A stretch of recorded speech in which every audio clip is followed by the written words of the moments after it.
Sophie and welcome to my channel. We're talking about anime and related stuff. Today I'm going to speak about Chibi and this video might contain spoilers. So, Chibi first aired on November 3, 2005 and ended at May 11, 2006. It is written by Yuna Kagisaki and it has to do about supernatural vampire comedy school, and surprisingly so, it's a shonen. And I say this because we mainly see Maaka Karin all the time and we are based off her own family and her life, but it seems that the main protagonist is Kenta Usui, but I'm going to talk about him later. Let's just first talk about our girl Karin.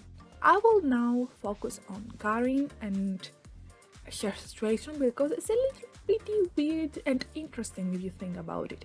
So Karin, she comes out from a family of vampires. She herself is a vampire, but unlike her other kin, she can walk through the day, eat mostly all the food, and unlike the other vampires that have to take essence from other human beings, her situation is weird because of a situation or an illness or something like that called polycythemia, meaning that she produces more blood than someone would have expected. So unlike other vampires that have to feed from other human beings, for some reason she has to put her blood into someone else.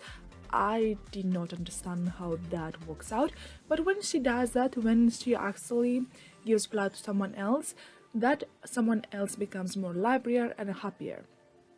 And I'm saying this, livelier and happier, because this is so interesting. Every vampire in her family actually has this strange addiction to a particular type of blood essence in a human.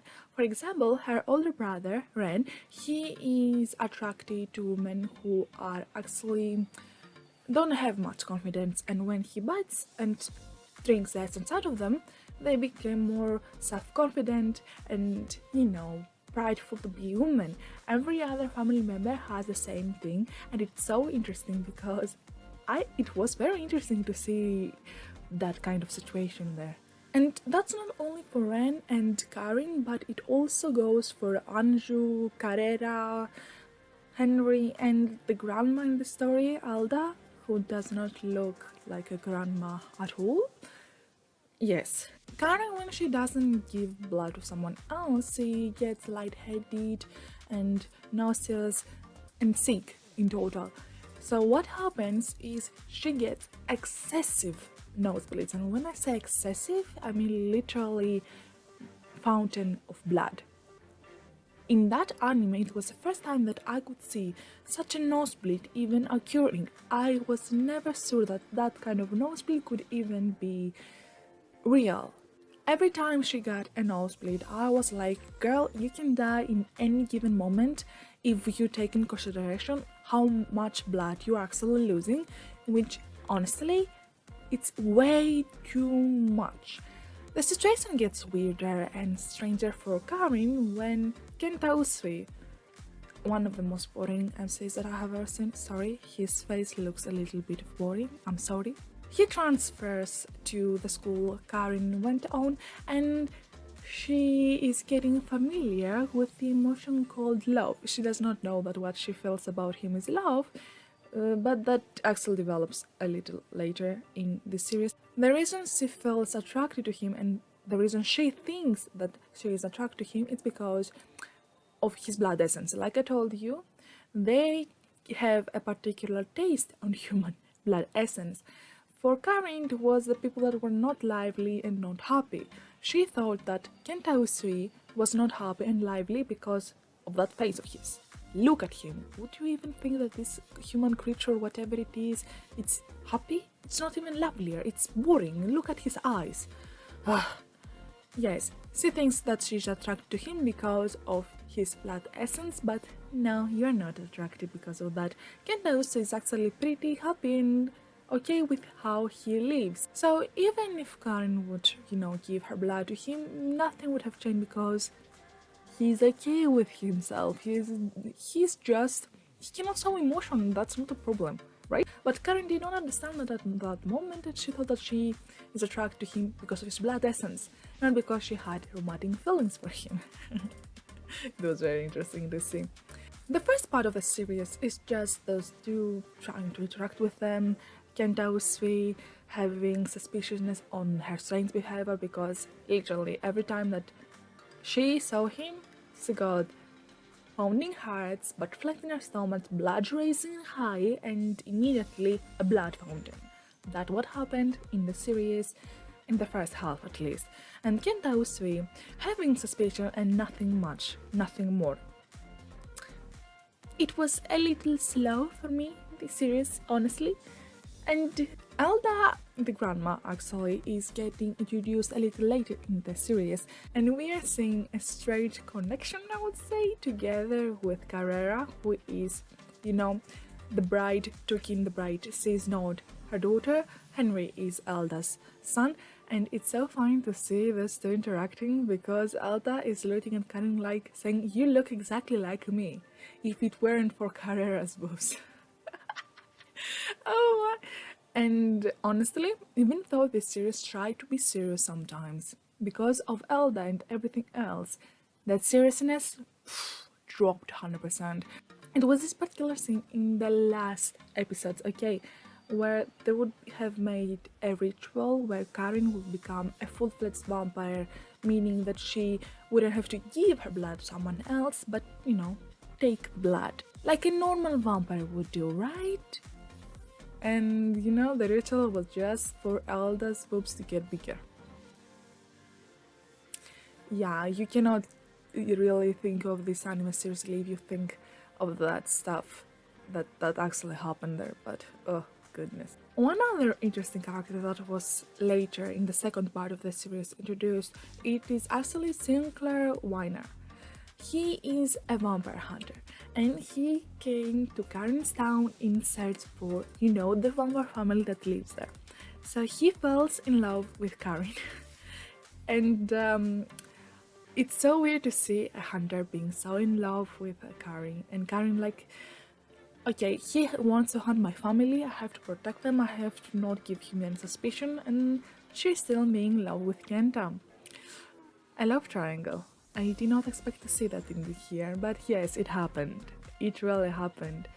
It was very sad for me to see him being rejected while, he thought that she was the one, that he is going to marry her, that she's going to give birth to his children, and he was so, happy and wanted to introduce her to his grandpa, who is Sinclair Victor, an extremely serious vampire hunter. If I speak about the anime as in the anime, I will have to say that in my anime list is actually granted for 5 or 6 around that time, and honestly I would also put it as 6, an honest 6, because it does not have a serious plot, it does not have a serious story.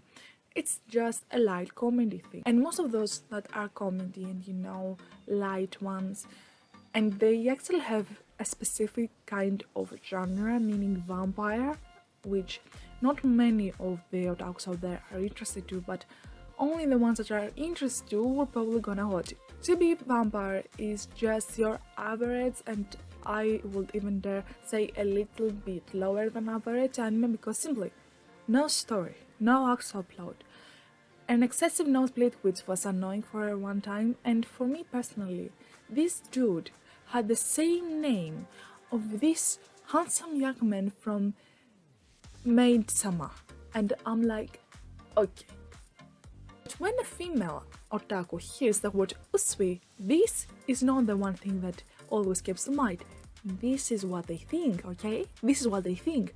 But who am I to judge characters, right? I'm just an average weeb out there, not weeb, otaku out there that just wants to live her life watching anime forever, right? Which probably I hope it happens. Back to Chibi Vampire. I'll be strict to it. I liked it, okay? Honestly, I liked it because I'm very into vampire stuff and I'm very obsessed with them. But it did not even have a plot or a story. It was just Karin trying to fix her situation, always securing to some weird rituals Elder came for increasing her boobs. So yeah, it's a nice comedy to see, but not something that if you don't see it you will lose something. You don't lose anything if you don't watch it, but for the ones that we have seen it, it just brings nice memories because it's really a nice comedy. And it was, even though it's not counted as a romance, it has a nice romance plot because the male protagonist, he looks like the dense type of all the MC's males out there. Yes, he at least says to Karin his feelings and they become a couple at the end. Cute, very cute. But that's what I say. Like I told you, I would put it on a 6 just because, it's just average. It's not a masterpiece, but it's not bad either. It's around 6, and honestly, I don't think that I would have rewatched it again. I wouldn't rewatch Chibi Vampire, not because I did not like it, but because I don't have the time currently. Do you know how many anime are getting released and how long my anime list has become? I have to finish it. In the future, I hope I finish it, and when I finish all the anime that I have put in there, maybe I'm going to think of rewatching it together with friends. I think my friends would like it. It's not heavy, it's a light one, and yeah, probably my friends would like it. Not all of them, but some, I hope. The animation was, in 2005, that was the animation that time, and it was fine. I had no problem with it. It cannot possibly compare with animation that we have now because 15 years apart, you cannot actually do that to an animation. But for a 2005 animation, it's fine. I have seen worse animations on 2005, 2010 and 2011, and if I think about those animation, Karin's animation was just fine. Just your typical shonen, I would say. Nothing else, nothing much. And when I say your typical shonen, do not think about My Hero Academia. Okay, let's just be realistic now. It has nothing to do with My Hero Academia. It was just fine. The voice actors for me did a fine job, but I have to say special thanks to the girl that voiced Karin. Every time that she had a nosebleed, I was cringing at how she screamed, but I have to give, the voice actress congratulations on how you did it. I don't know if I would ever possibly do it. I mean, I could not even possibly do your job. You are very brave to do what you do. Continue your good job. That's what I'm going to say. All of those people that work together, they brought a fine animation. For the ones that we are addicted to vampires, it was fine and it was good. That's all I have to say about it. Is it worth watching? Yeah, you can watch it if you want to and if you have the time to, but it's not like you are missing something. Would I have rewatched it? In the far future, maybe? I'm not 100% sure. Sorry. And this was the end of today's video. Thank you all so much for being here. Really appreciate your time. And if you liked what you saw, please subscribe and put a like. I have made more videos and I actually do blind reactions. So if you're interested, please check them out. And if you liked it, I would really hope to see you guys in the next videos. It would mean the world to me. Thank you for being here. I really appreciate you. Bye.